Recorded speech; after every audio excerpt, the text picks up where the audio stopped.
예, 안녕하세요. 인사드리겠습니다. 저는 부산 진로진학지원센터의 대입지원관 이성준입니다. 네, 반갑습니다. 저는 부산진로진학지원센터의 교육연구사 겸 대입지원관인 강동원입니다. 서울대학교가 전년도에 이어서 2024학년도 대입 신입학생 입학 전형 예고를 좀 조기에 발표해줬습니다. 아마 이거는 고교 현장에서 고등학교 1학년 학생들이 교육과정 선택에 있어서 도움을 주고자 미리 발표한 것 같고, 거기에 대해서는 감사하게 생각하고, 서울대교가 어떤 생각을 가지고 있는지 조금 더 저희 두 명하고 분석을 해보는 시간을 가지도록 하겠습니다. 오늘의 이 내용들은 우리 두 명의 주관적 의견이 아주 많이 개입되어 있기 때문에 부산시 교육청의 공식 의견이라고 생각하시면 안 되고, 진학의 관심과 흥미가 많은 두 명의 사람이 이렇게 생각을 전달한다고 생각해 주시면 대단히 감사하겠습니다. 네, 한 번 더 말씀드리겠습니다. 이건 교육청의 공식 입장이 아니라 대학에서 입학사정관을 경험한 저의 개인적인 경험, 그 다음에 고등학교 현장에서 진학 지도를 열심히 해주신 교육연구사님의 개인적인 관점이라는 부분 다시 한번 좀 짚고 넘어가겠습니다. 그리고 저희가 너무 이 교육청이 서울대만 너무 주목하는 것 아니냐라는 말씀도 하실 수도 있습니다. 하지만 분명히 좀 현실적인로 서울대가 가지고 있는 이 대입 진학 관점에서의 어떤 영향력, 파워를 생각했을 때 또 저희가 이걸 그냥 간과할 수도 없는 부분이라고 생각을 합니다. 서울대를 꼭 지원하는 학생이 아니라 하더라도 고등학교 교육 현장에 많은 영향을 미칠 수 있는 요소라고 생각하기에 이 해설 방송을 진행한다라고 좀 넓게 이해해 주셨으면 좋겠습니다. 네, 오늘입니다. 이 4학년도 대학 신입학 입학전형 예고안을 발표를 했는데요. 뭐 이렇게 미리 발표를 하죠? 라는 질문 하실 수 있습니다. 원래 예정대로라면은 그 4년 예고제 그 절차에 따라서 2, 4학년도 대입 전형, 그러니까 현재 지금 고등학교 1학년 학생들이 대학 가는 그 대입 전형이죠. 이거는 22년, 그러니까 내년입니다. 22년 3월 말까지 대학에서 안을 만들어서 대교협에 제출을 하고, 그러면 대교협에서는 대학에서 제출한 이 안들을 수합하여 심의 및 승인 절차를 거치게 됩니다. 그래서 22년 4월 말 또는 5월 초에 발표하는 어떤 이런 일정을 갖고 있는데요. 하지만 지금 현재 교육 현장, 고등학교 현장에서 어떤 일들이 벌어지고 있죠? 2, 4학년도 대입을 준비하는 현재 고1 학생들은 당장 2, 3학년에 본인들이 선택해야 되는 교육 과정에서의 과목 선택을 해야 하는 굉장히 어려운 상황 속에 빠지고 있습니다. 제가 얼마 전에도 그 교육감님하고 하는 그 라이브 톡에서도 바로 이 과목 선택의 어려움을 좀 설명드리는 어떤 그런 영상을 촬영을 했었는데요. 바로 이 과목 선택을 해야 했다는 이 어려운 상황에서 뭔가 좀 일정 부분의 좀 가이드를 미리 좀 제시하는 거다라고 해석해야 되지 않을까 싶습니다. 네, 오늘 이 영상이 끝나고 나면 여러 가지 해석이나 아니면 논란이 있을 수도 있지만, 적어도 제가 서울대 하나에 고맙다고 느끼는 거는 어쨌든 빨리 발표해 줌으로써 우리 학생들에게 선택지를 제공해 줄 수 있다는 건 참 좋다고 생각이 듭니다. 네. 그래서 이번 발표의 주요 사항은 두 가지입니다. 하나는 전공 연계 교과 이수 과목 안내를 하는 거고요. 두 번째는 수능에서 과학탐구 응시 영역 기준을 개편하는 안 두 가지입니다. 그래서 지금부터 이제 하나하나 서울대학교가 발표한 내용을 한번 짚어보도록 하겠습니다. 제일 먼저 첫 번째, 전공 연계 교과 이수 과목에 대한 부분입니다. 여기에 이제 좀 이렇게 줄글로 이렇게 좀 설명이 돼 있어서 조금 보기가 불편한 이기는 하지만 한번 짚어보도록 하겠습니다. 전공 연계 교과 이수 과목이라고 명칭을 했고요. 이 안에는 핵심 권장 과목과 권장 과목으로 구성이 되어져 있습니다. 그래서 이런 전공 연계 교과 이수 과목은 전공을 공부하는데 도움이 되는 과목을 제시했다라는 점. 그러니까 항상 대학에서 입학사정관들이 고등학생들을 평가할 때 대학에 입학해서 해당 전공을 잘 따라갈 수 있는 만한 학생인가 아닌가를 가지고 판단한다라고 말씀을 드렸잖아요. 그러니까 여기에 그 도움이 되는 가장 기본이 되는 기초가 되는 과목을 제시했다라고 보시면 됩니다. 그 중에서 핵심 권장 과목은 기초 소양을 쌓을 수 있는 필수 연계 과목으로 지금 설명을 하고 있고요. 권장 과목은 말 그대로 배우기를 추천하는 과목이라는 겁니다. 근데 이제 뒤에 보시면 알겠지만 이런 권장 과목을 제시하지 않은 학과부도 있습니다. 그러면 이런 경우는 어떻게 해야 되느냐? 2015 개정교육과정의 취지에 따라 자율적으로 과목을 선택하여 학습하라라고 안내하고 있습니다. 실질적으로 고교 현장에서 만약에 교사들이 이렇게 학생들을 지도하게 될 때는 핵심 권장 과목을 만약에 듣지 않았다. 그러면 그 학과에 지원하기 현실적으로 쉽지 않을 거라고 그렇게 판단을 하는 게 무리가 있을까요? 글쎄요, 이제 이 부분은 이제 해석의 어떤 여지가 충분히 있을 거라고 생각을 합니다. 뭐 지금 보여지고 있는 자료, 그다음에 사용한 용어들을 놓고 본다면은 이 부분은 이제 반드시 좀 이수해야 하는 어떤 과목 리스트로 받아들이는 것이 적절하지 않은가라고 생각을 합니다. 하지만 고등학교 현장, 고등학교 상황은 너무나 다양하고 너무나 다양한 어떤 상황, 조건 속에 있기 때문에 이걸 이제 일괄적으로 적용하는 데에는 굉장히 좀 어려움을 가지고 있지 않을까라고 생각을 합니다. 그래서 그 부분, 네. 그러면 학생은 가능하면 자기 주어진 조건에서 허락한다면 제시한 과목들은 들어주는 게 지원하는데 유리할 수밖에 없다 이렇게 해석을 하면 되겠네요. 그렇죠. 그리고 거기에 권장 과목 역시 어떻게 보면은 이 핵심 권장 과목과 권장 과목의 어떤 그 구분을 조금 느슨하게 본다라면은 권장 과목 역시 핵심 권장 과목 수준으로까지도 생각해야 되지 않을까. 또 좀 이렇게 강하게 뭐 주장하시는 분들도 저는 충분히 나올 거라고 생각을 합니다. 네, 알겠습니다. 네, 그래서 이 부분에 대해서 이제 또 추가적으로 이제 이런 여러 가지 질문들이 또 생길 수 있잖아요. 그래서 설명을 합니다. 지금 제시하는 이 과목 리스트는 지원 자격과는 무관하다라는 걸 분명히 밝히고 있습니다. 이걸 만약에 지원 자격과 연관지어서 발표를 하게 되면은 아마 고등학교 현장은 소위 말하는 멘붕에 아마 빠질 거라고 생각을 합니다. 그래서 이건 지원 자격과는 무관하고, 그렇다면 도대체 이 과목 리스트를 어디다 활용하느냐? 이거는 수시 모집 서류 평가와 정시 모집의 교과 평가에 반영하겠다라고 명시하고 있습니다. 이 점은 바로 작년 11월경이죠. 2, 3학년도 시행 계획안도 미리 서울대가 발표한 이력이 있습니다. 네, 맞습니다. 네, 거기에서도 정시 모집 교과 평가를 반영한다는데, 이제 또 거기서 발생됐던 게 사실은 이제 기계공학과를 가려면 도대체 그럼 무슨 과목 들어야 되냐, 뭐 어떤 이런 부분에 대한 논란이 있었던 거잖아요. 그러니까는 그 부분에 서울대가 미리 선제적으로 좀 이런 답을 드리는 거다라고 생각하면 되지 않을까 싶습니다. 네, 그러면서 서울대학교는 학생의 진로가 또 변경될 수 있다라는 지점. 그러니까 학부모님들이 상담하는 과정에서 이런 부분 굉장히 많이 말씀하시죠. 아니, 나는 진로가 변경됐는데 그럼 당연히 과목 선택에 대한 부분도 받게 되는 거 아니냐. 그럼 이것 때문에 내가 불이익을 당하면 어떡하느냐에 대한 어떤 두려움, 걱정을 가질 수 있다라고 생각을 합니다. 그래서 여기에 또 마찬가지로 답변을 미리 하고 있는 건데요. 고등학교에서의 교육과정 편성 현황, 그다음에 운영 여건이 다종다양하다라는 것을 잘 알고 있다. 그러기에 이것들을 적극적으로 평가에 감안하고 있다라고 밝히고 있습니다. 나중에 뒤에 보시면 알겠지만 인문계열 학과들에는 거의 권장 과목이라는 걸 설정하지 않았어요. 근데 이제 자연계열 과목에 무슨 과학 2 과목이나 미적 확통 기하를 걸고 있는 거는 맞는데, 사실 자연계열 학생들이 인문으로 가는 케이스가 그렇게 많지 않다고 보면, 자연계열에서 뭐 물리 기반 베이스냐 화학이나 생물 기반 베이스냐 이런 건데, 기본 기초 과목들은 어느 정도 다 수용을 하고 학생들이 배웠을 거라 전제하고, 만약에 이게 부족할 경우에는 대부분의 교육청도에서 있는 공동교육 과정을 운영하고 있습니다. 그 공동교육 과정을 통해서도 적극적 학생들이 배움을 하면 큰 문제는 없지 않을까라고 이제 개인적으로 생각을 하게 되네요. 네.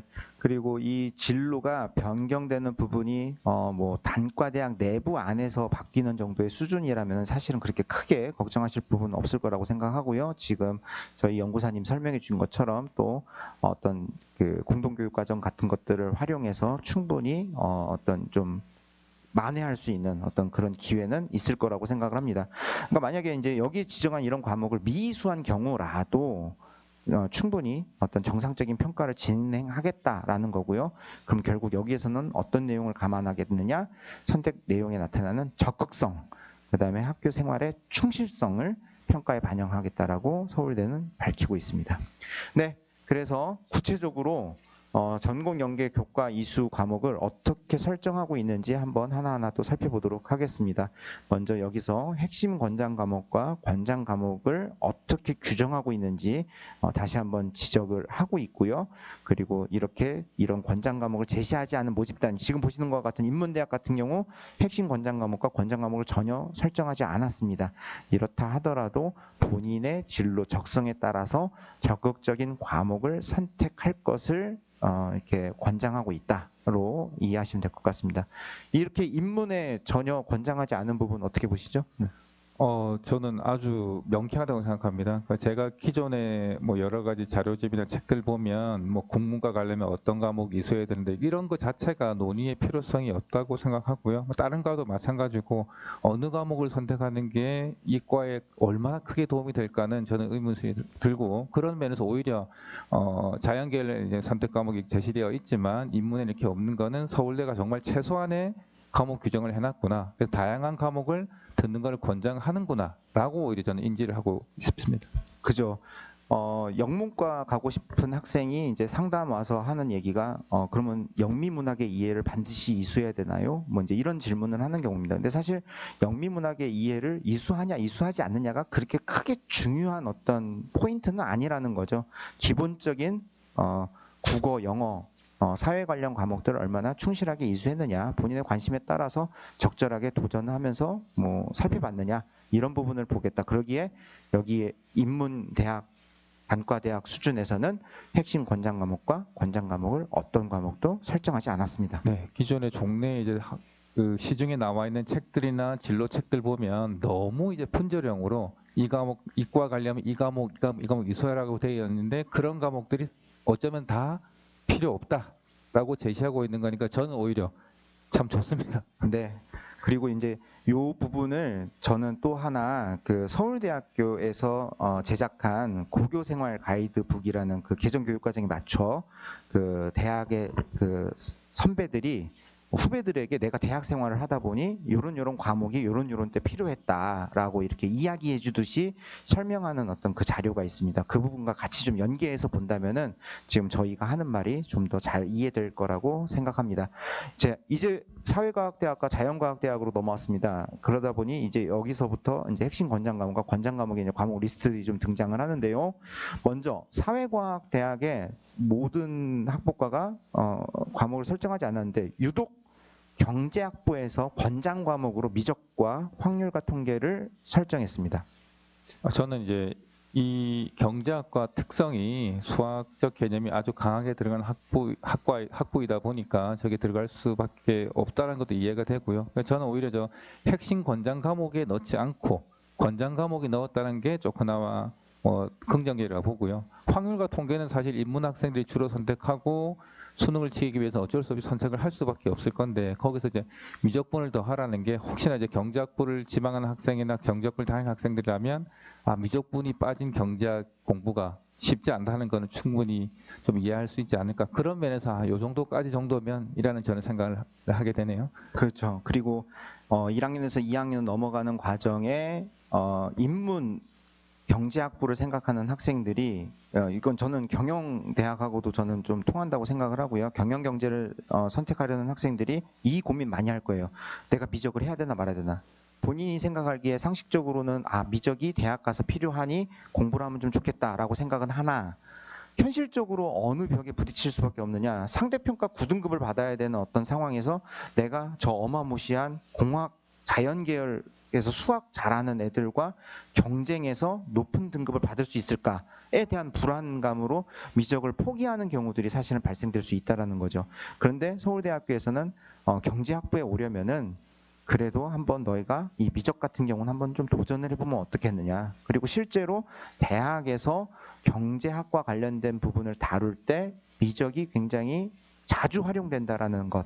그것을 좀 이렇게 밝히는 것이 아닌가라고 생각합니다. 그리고 저도 아까 말씀하신 것처럼 이거를 핵심 권장에 넣지 않고 권장에 넣은 어떤 이거의 또 하나의 묘미가 아닌가라고 생각을 핵심 합니다. 권장과 권장 과목이 저희들이 서울대 입학 본부가 아니니까 어떻게 왜 구분했는가 어떻게 구분했는지 알 수가 없겠지만 어쨌든 핵심 권장과 권장은 다르다라고 생각을 해보고 그 정도 미적분을 안 했더라도 아까 우리 앞에서 말씀하셨듯이 충분히 노력을 다른 것에서 보여준다면 충분히 그래서 이수를 안 하더라도 큰 문제가 없지 않을까 그 정도로 저는 생각하고 싶습니다. 네. 다음으로 자연과학대학으로 한번 넘어가 보겠습니다. 자연과학대학에서부터는 이제 많은 과목들이 등장을 하는데요. 여기서 이제 여러분들이 좀 주의해서 보실 게 수학은 미적, 확통, 기하 이 세 과목밖에는 언급이 안 돼 있습니다. 그 다음에 과학 과목들도 대부분 과학 2 과목을 중심으로 일부 원 과목이 등장하는 형태로 구성이 되어져 있다라는 것을 확인하실 수 있습니다. 그렇기 때문에 여기에서 발생되는 어떤 의미가 저는 분명히 있다라고 생각을 하고 있고요. 여기서 또 좀 의미 있게 봐야 되는 부분이 바로 수리과학과 통계학과. 그러니까 여기는 이제 수학이 굉장히 중점적으로 활용되는 학부과이죠. 여기서는 미적, 확통, 기하 이 세 과목을 전부 다 핵심 권장 과목으로 편성했다는 얘기입니다. 그러면 여기서 이제 발생되는 문제가 뭐냐? 모든 고등학교가 그렇진 않습니다. 하지만 일부 고등학교에서 자연 학생들은 미적분을, 인문 학생들은 확통을 선택하게 하고 좀 그런 방향으로 유도를 하고 또 이 둘 사이에 보이지 않는 칸막이를 설치하여 서로 나는 미적이 필요했는데 인문이지만 미적을 듣고 자연 학생이 나는 확통이 필요해서 확통을 들어야 돼. 어떤 이런 것들을 할 수 없게 만드는 어떤 이런 상황들이 발생되는 것. 이 부분이 이제 문제가 될 수 있는 하나의 지점으로 보여진다라는 겁니다.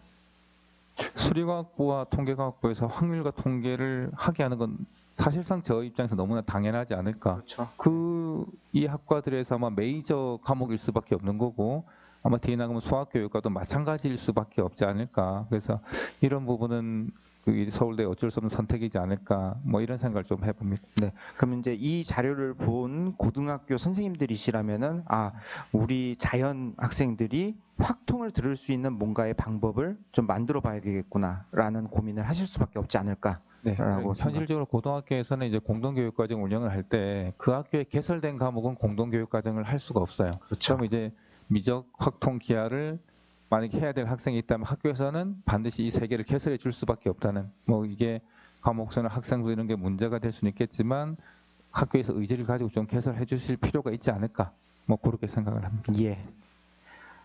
그 다음에 이제 조금 독특한 학과가 지구환경과학부입니다. 지구환경과학부 그러면 가장 중요한 과목이 지구과학이라고 생각할 수 있겠죠. 그런데 지금 보시면 아시겠지만 대부분 학부과가 과학 과목을 하나 정도만 지금 핵심 권장 또는 권장 과목으로 설정을 하고 있습니다. 그러다 보니 여기에서는 그러면은 지구과학 하나만 설정하기에 근데 뭔가 좀 불편함을 느끼지 않았을까, 부족함을 느끼지 않았을까 싶습니다. 그래서 여기서는 물리와 화학 그 사이에 전부 다 또는을 집어넣어 이 세 과목 중에 하나는 꼭 좀 툭까지 했으면 좋겠다라는 것을 명시했다라고 보여집니다. 다른 학과들 뒤에 나온 것도 제가 보니까 아마 서울대 입학본부에서 아마 학과에다가 어떤 과목이 핵심 권장 과목이 돼야 되냐 이렇게 요구를 걸려고 할 때 투 과목 아마 반드시 하나를 하라 2개 하지 못하게 한 것 같아요. 그래서 네. 대학 학과들이 전부 다 과학 투 과목은 오로지 딱 하나만 선택하게 한 거고 이건 아마 학습량이나 이런 것들 때문에 학생들의 부담을 좀 경감시키기 위한 뭐 대학 서울대 노력이지 않을까 이렇게 평가를 하고 싶습니다. 예. 간호대학에도 생명과학 1, 2가 권장 과목으로 설정돼 있고 경영대학 역시 핵심 권장과 권장에 아무것도 설정돼 있지 않다라는 부분 확인했으면 좋겠습니다. 다음으로 넘어갑니다. 공과대학입니다. 공과대학은 대부분 이제 미적, 기하 같은 것들을 반드시 이수해야 된다라고 저희가 상식적으로 좀 알려져 있죠. 저희의 상식이 대부분 다 지금 그냥 그대로 반영된 어떤 그런 설정이라고 보실 수 있을 것 같습니다. 근데 여기에 조금 또 짚어본다면 공과대학 광역 그러니까 이제 어느 전공으로도 넘어갈 수 있는 광역에서도 확통이 굉장히 좀 중요하게 너희가 좀 배우고 왔으면 좋겠다라고 설정돼 있다는 부분. 물론 미적이 더 베이스일 겁니다. 미적과 함께 확통도 해야 된다라는 부분. 그 다음에 컴퓨터공학에서 마찬가지로 미적과 확통을 설정했다라는 부분이 좀 의미가 있다라고 보여집니다. 여기에 또 좀 독특한 거는 요거 하나입니다. 화학생물공학부라는 명칭을 갖고 있는 학부과인데 핵심 권장에 오히려 물리학 2가 지정이 되어 있습니다. 이 부분을 네, 이 부분을 네. 제가 이제 말씀드린 화학생물공학부대에 있으면 우리 학생들은 화학도 보지만 생물의 방점이 좀 있을 것 같아요. 근데 이제 대학들마다 화공, 화생 이렇게 뭐 해서 많이 만들어졌을 건데 출발점을 좀 더 보셔야 될 것 같아요. 그 학교에 들어서 커리큘럼 같은 걸 보셔야 될 건데 아마 서울대는 화학생물공학부가 생물 쪽보다 화학이나 이런 곳에 공대 쪽에 기반이 더 돼 있어서 화공 쪽에 맞춰져 있고 생물을 좀 작지 않을까. 근데 우리 아이들이 화공, 화학 생물이라 돼 있으니까 생물 쪽, 아 나는 물리 싫어 하고 들어오면 우리 과에 와서 힘들어, 고생해 이런 걸 알려주는 것 같고 물리학을 더 베이스가 있다. 그래서 특정 대학들은 또 화학생물공학부 돼 있지만 또 생물에 포커스가 많이 있는 대학들도 있어요. 그래서 우리 학생들은 학과 제목만 보지 말고 그 학교에서 어떤 과목을 진짜 배우는가를 커리큘럼도 한번 돌아볼 필요가 있지 않을까. 어쨌든 서울대 화학생물공학부에 들어가 보시면 물리학 기반의 과목들이 상당히 많이 포진해 있다는 걸 알 수가 있을 것 같아요. 예, 지금 이 부분 설명해 주신 것처럼 단순히 이름만 가지고 판단하지 말고 그 모집 단위의 그 홈페이지 또는 요즘 대학에서 제공하고 있는 전공 가이드북 같은 것들을 꼭 참조해서 그 학부과의 구체적인 성격을 좀 파악하고 본인의 과목을 선택하는 것이 필요하다라고 보여집니다. 나머지는 마찬가지 계속 말씀드렸던 것처럼 어떤 상식 수준에서 다 이해될 수 있는 부분이라고 봅니다. 네, 이제 농업생명과학대학이고요. 여기서 이제 농경제사회학부입니다. 농경제사회학부는 인문으로 분류되어 있는 학부과로 이해하셔야 될 것 같고요. 여기서도 마찬가지로 앞에서 살펴본 경제학부와 마찬가지로 미적과 확통을 권장 과목으로 설정했다라는 지점 한번 보시면 될 것 같습니다. 배우는 과목이 60%가 경제학이래요. 네, 네. 그렇다면 역시 여기도 이제 미적이 굉장히 중요한 과목일 수밖에 없겠다라고 보여집니다. 네, 이제 사범대학입니다. 각종의 이제 교육학과와 그다음에 각 과목의 교육학과들인데 여기서 이제 독특하게 좀 눈에 보이는 거는 바로 이 지리교육과입니다. 사실 사회 관련 과목이 앞에 핵심 권장 과목으로 등장한 적이 한 번도 없어요. 그런데 유독 지리교육과에서는 지금 한국지리, 세계지리, 여행지리를 권장 과목으로 설정했습니다. 저는 사실 이 부분은 조금 아쉬운 부분인데 인문학부 전 과에서 대부분이 없는 상황에서 유독 지리교육과에서만 이렇게 했다는 건 아마 서울대도 학과의 입김이 조금 센 것 같은 느낌이 들고요. 다른 과에서도 만약에 저랬다면 뭐 사회교육과 같으면 사회문화나 경제나 이런 걸 필수 권장으로 지정을 했어야 돼서 근데 안 했었단 말이에요. 근데 저런 걸 꼭 안 들었다고. 세 개 저걸 동시에 들을 수도 없어요. 학교 교육과정상. 뭐 한두 개밖에 안 들을 수밖에 없는데 저런 걸 다 표시하는 거는 좀 학과의 입김이 좀 너무 세지 않았나 이런 네. 느낌을 좀 지울 수가 없네요. 네, 마찬가지로 말씀하신 것처럼 윤리교육과라고 해서 윤리와 사상 또는 고전 윤리를 무조건 들어야 된다. 뭐 이게 어떻게 보면 좀 이제 강압일 수도 있죠. 그리고 사실은 뭐 이런 걸 굳이 지정하지 않는다 하더라도 인문계열 학생들은 그런 과목을 이수할 수밖에 없잖아요. 사실 네. 이수를 할 수밖에 없죠. 네, 네. 그러니 이건 너무 그렇게 강박관념 갖고 보지 않으셔도 된다라는 것으로 좀 해석하면 어떨까 싶습니다. 과에서도 마찬가지로 미적 확률 통계를 미적 확률 통계를 잠시만요. 네, 미적 확률 통계를 핵심 권장 과목으로 설정했다라는 지점 한 번 더 확인하셨으면 좋겠습니다. 네, 이제 마지막입니다. 생활과학, 수의과, 약학, 음악, 의과, 그 다음에 치의학인데요. 여기서 이제 생활과학은 마찬가지로 앞에 보셨던 어떤 그 패턴을 그대로 따라가고 있다라는 부분, 그 다음에 소비자 아동학부 같은 경우도 이제 인문 베이스 쪽으로 좀 생각을 한다면은 자연스러운 뭐 결과로 보여지고요. 근데 이제 여기 좀 눈에 띄는 부분은 제가 볼 때 이제 의예과인데 뭐 과학 2를 막 여러 개를 다 나열하지 않았고 그냥 생명과학 1, 그 2도 아니에요. 원을 핵심 과목으로 놓고 권장 과목에 생명과학 2와 그 다음에 수학 관련 과목들을 나열했다라는 부분 정도를 좀 보시면 어떨까 싶습니다. 제가 작년에 상담할 때 의과대학을 가야 되는데 학교에서 윤리와 사상을 개설 안 해줘서 너무 분하다고 펑펑 울고 화를 냈던 일 학생이 기억이 나는데요. 윤리와 사상을 안 했다고 우리 아이가 윤리적이지 않을 거라는 거 누구나 다 알고 있을 거기 때문에 그런 부분은 걱정하지 않으셔도 될 거고 가장 기본적인 과목들만 이수해 주는 것도 충분하리라고 생각이 듭니다. 저는 거기에 간호학과도 좀 포함했으면 좋겠습니다. 간호학과 학생들도 맞습니다. 윤리와 사상 안 들었다고 뭐 큰 문제가 발생되는 건 아니라는 거. 우리 학생들이 다 착하고 윤리적이라는 거 누구보다 잘 알 거라고 생각합니다. 네. 네, 이렇게 해서 이제 모든 전공들을 한번 다 살펴봤습니다. 지금까지 그 전공 연계 과목에 대한 부분이었고요. 이제 두 번째 꼭지로 넘어가겠습니다. 수능 과학탐구 응시 영역 기준 개편안입니다. 서울대의 특징이 수능으로 정시로 서울대를 갈 때는 이제 무조건 과학 탐구 두 과목 중에 하나는 2를 선택해야 된다. 이게 맞죠. 이제 뭐 필수였죠. 2024학년도부터 1+1 응시 조합을 허용하는 어떤 조치가 내려졌습니다. 그런데 이제 그렇다고 그럼 서울대가 2 과목을 포기하는 거냐? 그건 좀 아닌 것 같고요. 그래서 과학 2 과목의 응시를 장려하기 위해 일정 조정 점수를 아래 보시는 표와 같이 원을 선택한 학생은 0점, 1, 2는 3점, 2, 2는 5점. 여기 이제 뭐 조정 점수라고 표현했지만 사실은 뭐 실질적인 어떤 가산점의 가산점이죠. 형태가 될 수밖에 없는 거죠. 그런데 네. 이제 문제는 그러면 이 가산점의 영향력, 파워가 어느 정도 되냐에 대한 판단을 해야 될 것 같고요. 그 다음에 서울대를 가려는 학생들이 과연 그렇다라면은 여기서 어떤 유형의 선택을 많이 할 것이냐, 이 부분이 가장 살펴보는 키포인트가 아닌가 싶습니다. 여기에서 이제 서울대가 제시한 모집 단위별 수능 응시 영역 기준을 좀 살펴보면 크게 봤을 때 유형 옆에 보시는 표에 유형 1, 2, 3으로 나뉘어져 있는데 가장 간단한 1, 3을 먼저 좀 보여드리겠습니다. 여기는 이제 인문 또는 이제 예술 관련 학과라고 보시면 되고요. 그러니까 여기는 수학도 그렇고 탐구도 그렇고 2015 개정교육과정의 취지에 따라 어떤 과목을 선택해도 문제가 없게끔 이렇게 되어 있습니다. 근데 단 하나 좀 차이가 있다면 1유형은 제2외국어 한문이 좀 지정이 되어 있다라는 점, 미술 사범 체교와 음악 자유전공에는 이제 제2외국어 지정이 없다라는 이제 그 정도 차이만 확인하시면 될 것 같고요. 동네에 늘 해왔던 방법이기 때문에 그렇죠. 뭐 변화가 없다라고 보시는 게 그렇죠. 타당할 것 같습니다. 네, 요건 그냥 간단하게 하면 짚은 정도로 보시는 네. 거고요. 이제 변화가 많이 생긴 부분 바로 이 자연 공과대학 관련 부분에서의 변화로 보시면 될 것 같습니다.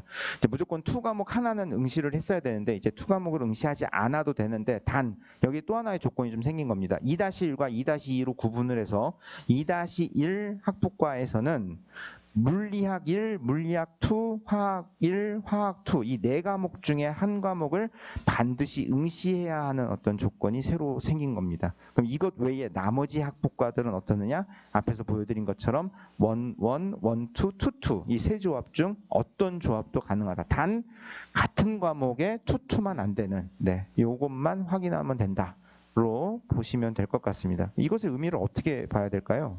근데 뭐 제가 봤을 때 우리 학생들이 수능을 치기 위해 선택을 할 때 그럼 결론적으로는 생물과 지구과학 조합을 이렇게 치지만 않으면 문제가 없다는 건데 이제 생물 지구과학 조합이 얼마나 많았는가 제가 통계학적으로 가지고 있지는 못하지만 기본적으로는 공대 기반 베이스나 아니면 물리 기반 베이스 있는 학과들은 기본적으로 물리나 화학은 하나쯤은 좀 해줬으면 좋겠다. 뭐 이 정도 수준에서 생각하면 되지 않을까. 네, 저는 사실 요 조정 점수 요 표만 이렇게 딱 놓고 봤을 때 처음에 무슨 생각을 했냐면요. 이거 결국 서울대에서는 그러면 투를 선택하라는 얘기 아니야? 5점이나 어떻게 보면 가산점을 받는 거잖아요. 이게 아무리 뭐 그렇게 영향력이 미비하다 하더라도 분명히 뭐 득점을 받는 건 맞는 거니까. 그러면은 이거 결국 투하라는 얘기인가? 뭐 이 생각을 했습니다. 저는 잠깐 돌려주시죠. 네네네. 저는 이제 생각을 조금 다르게 했던 게 원원 응시조합을 허용했다는 건 이게 정시뿐만 아니고 수시에도 영향을 미칠 수밖에 없을 것 같아요. 수시 지역 균형에서는 최저학력이 걸렸었단 말이에요. 보통 이제 2023 기준으로는 세계 7이 될 건데 그때 이제 탐구가 1, 2가 아니고 1, 1도 된다는 의미가 되면 사실 서울대 같은 경우 1, 2 조합이었기 때문에 기존에 뭐 서울대를 희망한 학생들이었지만 다른 학교에 대한 또 뭐 의대가 됐든 아니면 다른 대학 학과나 이런 거 할 때 학생들이 2를 함으로써 2를 이제 시험 친 학생이 작기 때문에 등급을 못 받을 우려 때문에 선택을 기피하게 되고 그래서 서울대를 지원을 못하는 경향들이 있었는데 이렇게 됨으로써 아마 1, 1 치는 학생들이 어쩌면 부담 없이 서울대를 한번 지원 도전해 볼 수 있지 않을까. 인력 학생의 풀의 확대 이런 것도 있을 것 같고 저는 오히려 그래서 1, 1 조합이 많이 늘어나게 된다면 오히려 2 학생들이 더 줄어들게 되서 종래에는 투 친학생이 점점 줄어들지 않을까라는 좀 생각도 좀 해보게 되고요. 예, 이 부분은 결국은 이제 수능에서 점수를 어떤 방식으로 산출하느냐, 그리고 나만 잘한다라고 높은 점수를 받는 것이 아니라 나와 같이 어떤 학생들이 그 과목을 선택하느냐에 대한 어떤 이 부분까지 고려해야 되는 그렇죠. 예, 이런 아마, 부분과 연계가 네. 된다라고 생각을 합니다. 아마 자료가 한 개 더 있으시죠? 네, 그래서 그렇다면 예측을 좀 한번 해보겠습니다. 서울대 정시를 희망하는 학생들은 어떤 선택을 할 것이냐. 그러니까 조정 점수를 받기 위해서 2+2를 선택을 할까요? 자, 이 부분에 네. 좀 답을 드리기 위한 기초 자료를 한번 좀 조사를 해봤습니다. 지금 보시는 이 자료는 금년 이번 6월 수능 모의평가에서 과학 탐구의 최고 표준 점수와 응시 인원을 한번 나열한 겁니다. 네, 제가 이제 간단히 말씀을 들어보면 이제 6월 모의 평가에서 학생들이 봐서 만점을 받았을 때, 그러니까 원점수 50점을 받았을 때 표준점 최고점을 받는 건데 지금 현재 서울대는 1, 2 조합이기 때문에 툴을 물론 해도 되지만 예를 들면 물리학 1을 치고 화학 2를 쳤던 학생은 표준점 2개 합치면 150점. 그러니까 네. 올해부터 작년도까지 서울대가 변환 표준 점수를 썼지만 올해부터는 단순 표점이기 때문에 뭐 물리학 1과 화학 2를 치면 150점을 받을 수 있는 거예요. 그렇죠. 근데 만약에 우리 어떤 학생이 화학 1하고 그다음에 생명과학 2를 조합을 했다면 141점이 되면 무려 이 선택 과목의 조정 차에서 벌 14점이 차이 나기 때문에 원원을 선택했다 해서 무조건 3점을 못 받아 불리하구나라기보다 어쩌면 선택 과목에 따라서 유불리가 더 커져 버리는 상황이 될 수도 있습니다. 물론 똑같은 표점이 나온다 하면 당연히 투투나 원투 받은 학생이 유리할 수밖에 없지만 이 부분은 이제 교육과정 평가원의 커다란 숙제가 되지 않을까. 어떻게 하면 과목 간의 난이도 수정을 원활히 해서 표준 점수가 균질하게 나올 수 있을까를 좀 고민해 줘야 될 필요성이 있을 거라고 생각이 됩니다. 그렇죠. 여기서는 오히려 이제 어려운 과목 2개를 선택하는 것보다 내가 확실하게 높은 점수를 받을 수 있는 원과목 2개를 잘 선택하는 게 훨씬 더 유리할 수밖에 없다. 이제 이 선택을 할 수밖에 없다라는 거죠. 그리고 네. 네. 계속합시다. 네. 그리고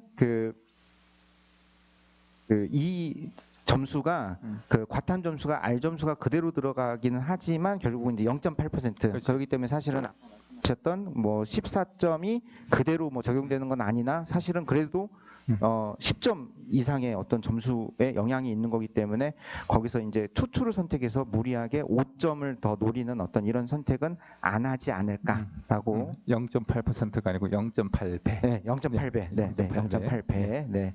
그러지 않을까라고 생각을 합니다. 네, 이제 서울대 자료에 제시되고 있는 질문과 답변을 좀 한번 살펴보도록 하겠습니다. 먼저 첫 번째가 당연히 이런 생각할 수밖에 없죠. 나는 그런 어떤 전공 연계 교과 이수 과목의 권장 과목을 선택하지 못했습니다. 그러니까 내 의지가 아니라 학교의 상황, 어떤 학교의 조건에 따라서 선택하지 못하는 일이 벌어졌습니다. 이 경우 평가에 불이익은 없는 건가요? 이런 걱정하실 수밖에 없습니다. 여기에 서울대에서는 고등학교의 상황이 너무나 다르다. 지금 여기서 얘기하고 있는 전문교과 필수로 72단위 이상은 과고를 이야기하는 거죠. 특목고를 외고, 국제고 뭐 이런 특목고를 이야기하는 거죠. 그다음에 중점 학교인데 이게 이제 과학 중점이 아니라 무슨 사회 중점 또는 소프트웨어 중점 어떤 이런 교육과정 또는 이런 학교마다의 독특한 어떤 특성들이 있기 때문에 이런 부분들을 충분히 잘 알고 있다. 이런 것들을 반영하기에 너무 걱정하지 마라라는 답변으로 이해하시면 될 것 같습니다. 저는 걱정해야 될 것 같아요. 저기 제시된 과목은 일반적인 인문계 고등학교는 일반고는 아니니까 그렇죠. 일반고 네. 학생이라면 거꾸로 하면 이수를 했으면 좋겠다라고 들리기도 하는데. 네. 그러니까는 앞에서도 봤었던 과목들이 어떤 특정한 화려한 어떤 과목이 아니라 난이도가 굉장히 높은 어떤 그런 과목이 아니라 일반고에서 충분히 운영할 수 있는 과학 2 과목과 수학의 기초 과목들, 기본 과목들이다라는 부분에 좀 주목했으면 좋겠습니다. 면접을 만약에 서울대에 가게 되면 과학 2에서의 배우는 수준하고 뭐 심화 물리, 뭐 이런 고급 물리에서 배우는 수준이 다를 수밖에 없으면 그걸 배웠다면 그 수준의 문제를 물어버리면 우리 일반고 학생은 오히려 불리할 수밖에 없을 것 같아요. 그래서 그렇죠. 우리가 소화할 수 있는 1, 2 정도 수준에서 충분히 습득을 잘해서 안에 내용이 뭐가 있는지 숙지하는 게 더 중요할 거라고는 생각이 듭니다. 네, 다음 질문입니다. 두 번째, 이 학생들이 제일 많이 하는 거죠. 앞에서도 말씀드렸던 것처럼 인문 학생들이 자연 학생들과 함께 미적을 선택해야 되는 부분, 이런 부분에서 내가 등급이 낮게 나올 수밖에 없다. 또는 이제 선택하는 학생들이 적어서 일부 여학교 같은 경우, 물리 원 같은 경우도 소수의 인원이 선택하기 때문에 높은 등급을 기대하기 어렵다. 이럴 때 이거 어떻게 해야 됩니까? 라는 질문 할 수 있습니다. 근데 여기서의 답변은 뭐 너무나 충분히 우리가 예상할 수 있을 정도로 그래도 한번 좀 도전해 봐야 되는 것 아니냐. 너가 정말로 해당 대학에 그 해당 전공을 이수할 마음이 있다라면은 고등학교 수준에서 이 정도의 과목들은 꼭 좀 들었으면 좋겠다에 대한 부분으로 봐야 되지 않을까라고 생각을 합니다. 네, 세 번째 질문입니다. 모집 단위 그 권장 과목에 과학 2 과목이 하나만 지정되어 있는 경우들이 많았어요. 그러니까 앞에서도 저희 연구사님 설명해 주셨던 것처럼 많은 과목들을 다 나열하지 않았고 사실은 하나 정도씩만 설정을 했거든요. 그러면은 이건 또 이렇게 생각할 수 있죠. 그럼 그거 하나만 들으면 되는 거예요? 그거 하나만 잘 들으면 되는 거예요? 뭐 이렇게 할 수 있는 겁니다. 거기에 이제 서울대는 뭐라고 답변했죠? 뭐 하나가 아니고 가능한 한 폭넓게 이수하는 걸 당연히 권장할 수밖에 없을 것 같고요. 아까 앞에서 말씀드렸듯이 학생들의 부당 경감이라는 측면에서 뭐 대학 입학본부에서는 아마 2 과목 하나만 제시하라고 아마 요구를 했을 것 같아요. 뭐 자세한 사항은 잘 모르겠지만 어쨌든 그렇다 하더라도 과학 2를 뭐 한 개가 아니고 2개, 3개 했다면 그만큼 과학에 심도 있는 과목을 했다는 거고, 뭐 자연과학계에서 물화생 지구과학이 다 독립되고 전혀 연관되지 않은 게 아니거든요. 그래서 다양하게 심도 있게 공부했다면 대학에서 좋아라고 할 수밖에 없을 것 같습니다. 네, 그래서 이제 가능하다면 2 과목은 한 2개에서 그것도 사실은 이제 학교의 여건과 학생의 역량에 따라 가능하다면 사실은 한 3개 그 정도도 하면은 어떨까라고 생각합니다. 근데 이제 여기서 특별하게 무슨 뭐 고급 물리, 무슨 고급 화학을 반드시 들어야 된다. 좀 이런 강박관념은 좀 버려도 되지 않을까. 저는 그거는 들어도 좋다고 생각하지만 그 전에 2를 먼저 이수하고, 그렇죠. 뭐 물리 2를 이수하고 고급 물리 간다면 당연히 우수한 학생인 거 평가받을 수 있겠지만 물리 1 받고 바로 고급 물리 갔다고 해서 이 학생이 뭐 물리 2를 뛰어넘는 실력을 가진 학생이라고 판단하기는 어렵다라고 생각이 됩니다. 네.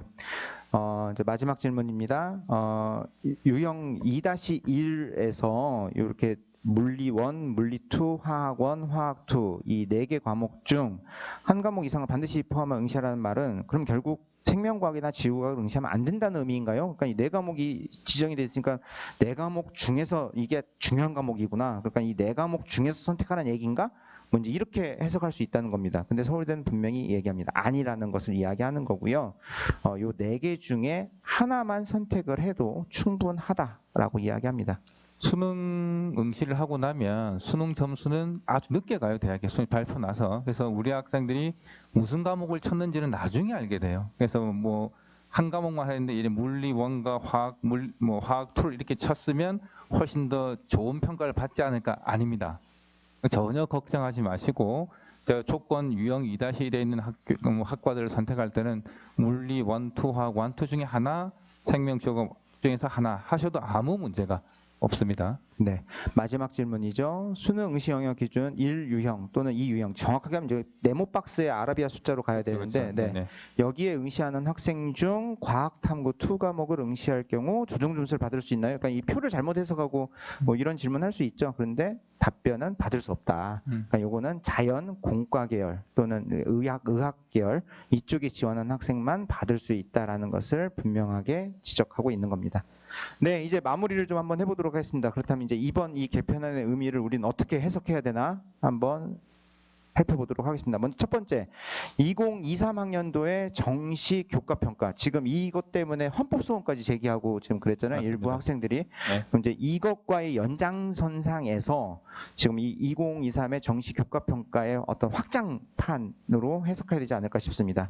그래서 막연하게 그 2023 정시 교과 평가에서는 교과목의 이수 현황, 교과목의 학업 성적, 세분역 특기 사항을 평가한다라고 이야기를 했는데 여기에서 이제 모집 단위별로의 구체적인 어떤 과목 리스트를 제공하고 있다라는 점, 이게 의미가 있다라고 생각을 합니다. 두 번째입니다. 교육부에서 대입 공정성 강화 방안으로 제시된 정시 확대 조치. 그런데 이와 함께 동시에 진행된 것이 마찬가지 교육부에서 추진하고 있는 2015 개정교육과정입니다. 그럼 이 둘이 교육 현장에서는 너무나도 계속해서 부딪히고 모순을 일으키는 어떤 상황이 발생되거든요. 이 문제를 해소하기 위한 어떤 하나의 고육책이 아닌가라고 생각을 합니다. 그래서 교육부의 2015 개정교육과정, 그다음에 여기에 플러스 고교학점제, 이게 이제 2025학년도 이후로 지금 예고가 되어 있고요. 근데 여기에 또 교육부에서 정시 40% 확대 하는 이 정책이 너무나도 지금 부딪히고 있는 상황입니다. 그러니까 이제 서울대학교는 이 두 양자 중에 아무래도 이제 좀 공교육 중심의 교육과정, 다시 얘기해서 학교 교육 중심으로의 어떤 내실화를 목표로 하고 있다라고 보셔야 되지 않을까 싶습니다. 그리고 또 하나, 앞에서도 이제 얼핏 말씀드렸지만 전문교과 또는 고급 과목까지 갈 필요는 없다. 분명하게 2015 개정교육과정 그 과목 선택에 나와 있는 일반 선택 과목과 진로 선택 범위 안에서 학생 자신의 역량을 강화하는 것만으로도 충분하다라는 메시지를 읽을 수 있다고 생각합니다. 저는 서울대가 똑똑하다 할지 아니면 영악하다고 할지 뭐 좀 그런 느낌이 드는데요. 예를 들어 수시에서는 교육과정이 충실해야 돼서 투까지 공부를 다 행인이 해야 된다. 투를 배우지 않으면 우리 학교에 지원하기 어렵다는 메시지를 통해서 좀 밀도 있고 심화 있는 공부를 좀 해달라. 이걸 요구하면서도 정시에서는 이제 과학을 원원을 했단 말이에요. 그럼 이제 교육과정이 충실히 했지만 수능의 학습 부담은 완화해주겠다. 교육과정도 충실히 하면서 수능의 부담은 줄여주겠다라는 어째 보면 이걸 뭐라고 해야 되죠? 네. 묘수 일종의 묘수인 거죠. 근데 이제 꼼수일지 묘수일지 모르지만 어쨌든 현재 상황의 정시 확대와 고교 학점제가 이제 상충되는 상황에서 나름대로의 서울대 그 학교 해결책이지 않을까. 그런 면에서는 어느 정도 인정해줄 필요도 있지 않을까라는 생각이 드네요. 그러니까 실제로 이제 의대를 가겠다라는 학생이 고등학교에서의 과학 과목들을 전부 다 사회 탐구 과목으로 설정을 하고 그 시간에 자기는 뒤에 가서 수업에 전혀 참여하지 않고 EBS 수능 문제를 풀겠다라고 선언을 하고 이런 일들이 이 정시 확대에 따른 고교 현장의 어떤 문제점으로 대두가 되고 있었습니다. 근데 이런 문제에 아니다. 너는 학교 교육 중심으로 교육을 받아야 된다라는 것을 좀 명확하게 한 것이 아닌가라고 보여집니다. 그런데 또 하나 이제 문제가 이런 과목이 이게 마치 어떤 지정되어 있는 필수 과목의 리스트로 지정이 되어 버리기 때문에 서울대학교 너희가 결국 고등학교의 일반적인 어떤 교육의 어떤 획일성을 강화하는 것이 아니냐, 이런 문제 제기도 사실 할 수 있다라고 보여져요. 그러니까 제 생각 아까도 말씀드렸지만 인문계열 쪽에서는 지정 과목이 하나도 없는 상황이고 자연계열에서도 수학하고 투 과목만 지정을 한 거면 그냥 서울대 편을 좀 들자면 나름 최소한의 과목으로 규정해 놓았다는 거지 다양한 과목들을 이제 들으라고 이제 하는 거인 것 같아요. 최소한의 과목만 지정했다 이렇게 믿고 싶습니다. 네, 그러니까 이거를 획일화로 해석하기보다는 좀 다양성을 확보한다라는 차원, 그다음에 너무나도 혼란한 상황에서 아주 기본적인 기초적인 어떤 가이드를 제시했다라는 정도로 이해하는 것이 어떨까 싶습니다. 네, 세 번째입니다. 한 번 더 강조하겠습니다. 이건 결국 고등학교의 교육 과정을 중요하다라는 손을 들어준 것으로 봐야 되지 않을까 싶습니다. 그러니까 서울대학교에서도 이제 결국 이제 학생을 평가를 할 때 학생이 우수하냐 그렇지 않느냐, 우리 서울대학교에 적합한 학생이냐 아니냐를 판단하는 이 주요 근거를 고등학교 교육과정이라는 범주 안에서 찾겠다. 그 의지를 지금 밝히는 것이라고 생각을 합니다. 그러면은 이걸 이제 조금 확장해서 생각을 해보면은 수시에 지역균형 전형의 수능 최저학력 기준 완화하고도 저는 연계가 된다라고 생각을 합니다. 앞에서도 계속 말씀해 주셨던 것처럼 2023학년도 4개 영역 중 3개 영역 등급합 7등급 이내. 그게 사실 서울대학교가 이 정도의 수능 최저학력 기준, 그러면 이거 좀 의아할 수 있어요. 사실 좀 많이 낮은 거라고 볼 수가 있습니다. 근데 이걸 이렇게 완화시켜 줌으로써 결국 어디에 좀 더 힘을 쏟으라? 학교 교육에 좀 더 힘을 쏟으라라는 메시지. 그러기에 여기서 또 하나, 굳이 수능 과탐 투 과목까지는 선택하지 않아도 된다. 원만 해도 충분하다. 그러니 고교 교육의 어떤 내실화에 좀 집중했으면 좋겠다라는 메시지로 해석해야 되지 않을까 싶습니다. 네, 맞습니다. 네, 그래서 이제 이 부분은 근데 사실 근데 또 조금 좀 이제 좀 너무 좀 오버하는 거 아니냐 뭐 이럴 수도 있는데 이게 이제 결국은 수시 지역 균형 전형 이건 이제 서류 기반 그러니까 학생부 기반의 어떤 면접이죠. 그다음에 일반 전형의 면접, 일반 전형 면접은 제시분 기반 면접으로 뭐 이미 이제 어느 모집 단위에 어느 과목 면접을 내겠다는 것까지 좀 다 제시가 돼 있는 상태입니다. 여기에도 저는 분명히 영향을 미치지 않을까라고 생각합니다. 약간 과거 고등학교에서 이제 투 과목을 개설을 해놓고 그 시간에 그냥 EBS 문제를 푼다거나 원 수준으로 그냥 끝나버리는 어떤 이런 상황들이 많이 있었거든요. 근데 이렇게까지 지금 설정을 해줬고 이렇게까지 얘기를 한 상황인데 면접에서 투 과목과 관련된 내용을 물어봤는데 여기에 응대를 못한다, 대답을 못한다. 면은 이거는 아마 이 피해는 고스란히 학생이 다 져야 되지 않을까라고 생각합니다. 기본적으로 면접에서 이제 투 과목 제시된 투 과목까지의 수준은 충분히 숙지하고 이해를 할 수 있는 학생만이 면접에 응시할 수 있다는 거겠죠. 만약에 이제 투를 개설하고 원만 해서 투의 내용을 잘 모른다면 실제로 1단계를 우수한 성적 통과했더라도 아마 면접에서 다 걸림을 당하지 않을까 뭐 그렇게 생각이 되네요. 예. 그러니까 학생의 면접에서 평가를 하는 근거로도 바로 이 핵심 권장 과목과 권장 과목의 리스트를 활용하겠다로 봐야 되지 않을까 싶습니다. 네, 이제 네 번째는 사실 조금 그런데요. 네, 이제 수능에서 점수 따기 방법. 그러니까 이제 입시 공학이라고 얘기하죠. 그러니까 전략적인 선택. 전략이라는 단어를 좀 별로 안 좋아하는데 여기에 이제 몰입하는 것 이제 좀 그만했으면 좋겠다라는 메시지. 그리고 서울대도 역시 우수자원 경쟁 구도에 좀 참여하는 것이 아닌가라는 해석도 가능하다고 보여집니다. 자연계열 학생들이 묻지마 지구과학 선택하는 경향이 있잖아요. 본인이 물리학과를 감에도 불구하고 뭐 또는 뭐 생명과학과를 감에도 불구하고 무조건 지구과학. 이게 왜 그러냐? 많은 학생들이 선택하는 데서 더 높은 점수를 받을 가능성이 높아지니까. 그러니까 이런 어떤 선택 패턴에 좀 문제 제기를 하는 거고 이제 너가 지원하는 그 학부과 중심의 원 과목으로 좀 이게 과목들을 한번 선택을 해봐라라는 어떤 이 유도가 아닌가라고 생각을 합니다.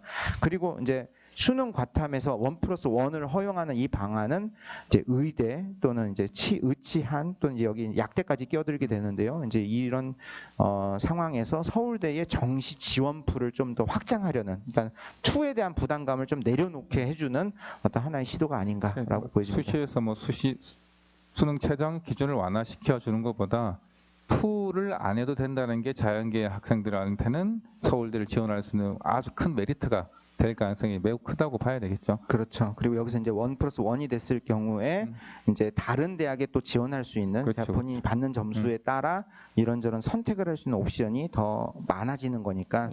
이 1+1은 아마 2024 입시에서 엄청나게 변수로 작용할 가능성이 그전에 있던 이제 서울대 자원이 아니었던 학생들이 서울대 자원에 들어옴으로써 정시에서 이제 학교들 간의 이런 관계 정렬이 또 새롭게 좀 돼야 될 필요성이 충분히 있을 것 같습니다. 그렇죠. 근데 하지만 지금 이제 2학년, 3학년 학생들은 서울대를 가겠다, 그렇죠. 정시로 가겠다면 반드시 과학에서는 투 과목 하나는 선택을 해야 된다라는 부분 놓치지 않았으면 좋겠습니다.